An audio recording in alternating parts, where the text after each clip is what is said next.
Mesurez le tour de la cheville au-dessus des malléoles, au plus fin. Ouvrir et enfiler la guêtre telle une chaussette. Positionnez la guêtre autour de la cheville, au-dessus des malléoles. Bien la serrer et la fermer à l'aide des fermetures auto-agrippantes. Les deux boucles de verrouillage doivent être centrées à l'arrière, vers le haut du mollet. Poussez la guêtre vers le bas et vérifiez qu'elle ne glisse pas.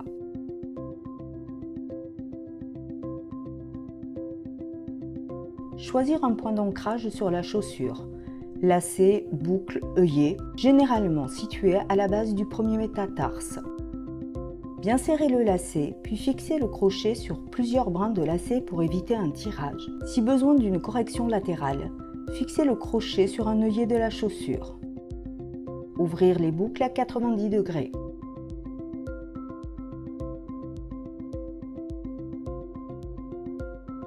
Mettre le pied en flexion dorsale, genoux rapprochés de la pointe du pied. Régler la tension voulue des deux brins de la sangle élastique.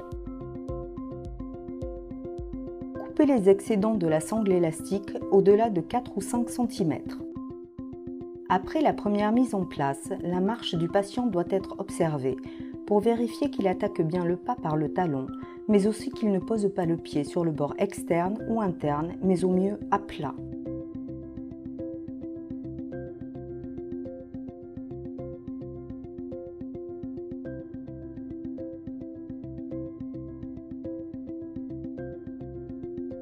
Pour enlever le dispositif, il suffit de retirer le crochet de son point d'ancrage et d'enlever la guêtre comme une chaussette après s'être déchaussée.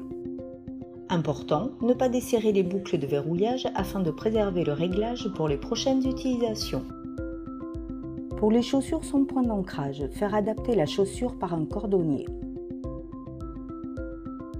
L'orthèse Aircast Podalib peut être portée pieds nus ou avec tout type de chaussures sous réserve d'une adaptation de celle-ci par un cordonnier si nécessaire.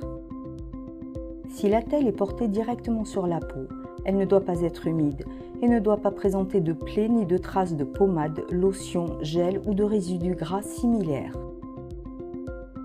Il est essentiel de visionner les vidéos complémentaires de l'orthèse Aircast Podalib pour visualiser toutes les astuces et techniques d'adaptation.